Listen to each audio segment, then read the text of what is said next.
Everyone says KvK2 is where free-to-play players stop having fun in Rise of Kingdoms. You'll hear the same things over and over. T5 whales dominate the battlefield, rallies are stronger than ever, healing costs become ridiculous, and matchmaking feels impossible. In about 2 weeks, I'll be entering my first KvK2 on this account.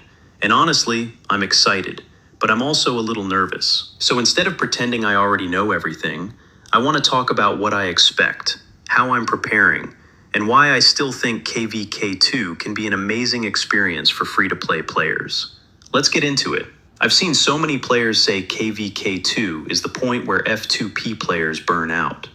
The competition gets tougher, kingdoms become much more organized, and experienced players start taking over the battlefield.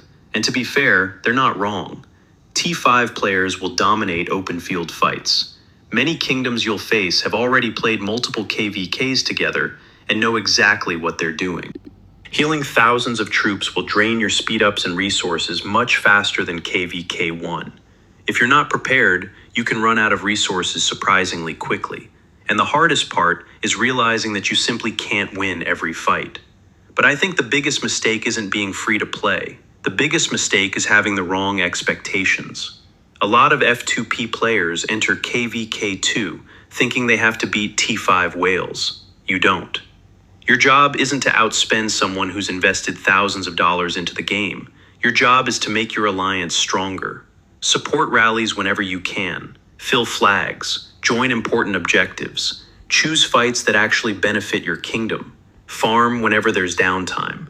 And most importantly, know when to retreat instead of feeding unnecessary troops. For me, a successful battle isn't about getting the highest kill count.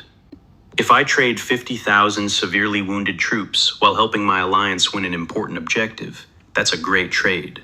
If I lose hundreds of thousands of troops trying to fight a maxed T5 player by myself, that's just a bad decision. You're not competing with the biggest spender in your kingdom. You're competing with other free-to-play players who are trying to make smarter decisions every single day. And that's what makes KvK interesting. Despite everything people say, I actually think KvK2 has the potential to be even more enjoyable than KvK1. The teamwork becomes much bigger. Every rally, every flag, and every objective feels like a true kingdom effort. Commanders like YSG become much more valuable, especially when they're used correctly. The players are better, which means the battles become more exciting and more strategic. Every good trade feels rewarding because you know your decisions actually mattered. Instead of simply chasing more power, you start learning positioning, timing, teamwork, and strategy.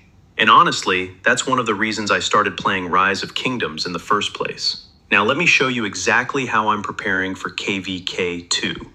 Right now, I'm saving every action point bottle I can. I'm trying not to waste my speed-ups because I know healing is going to become much more important. My farms are producing as many resources as possible because I know my main account is going to need constant support.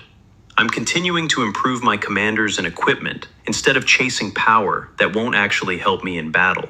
And I'm still working towards VIP 14 because those long-term bonuses become more valuable every single day.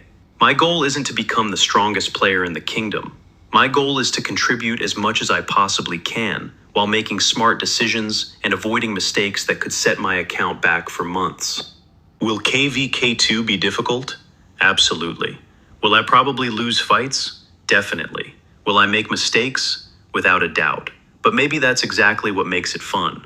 Maybe I'll get destroyed in KvK2, or maybe it'll be the most enjoyable KvK I've played so far. Either way, I'm going to document the entire journey, from preparation to the first battles, the wins, the losses, and everything in between. So, if you're also entering KvK2 soon, I'd love to know where you are right now. What's your power? Are you free to play or a spender? And one more question. Do you think people exaggerate how difficult KvK2 is for free-to-play players? Or do you think this is where the game really changes? Let me know in the comments. And if you're interested in following this entire KvK2 journey, make sure to subscribe, because in just a couple of weeks, we'll find out the answer together.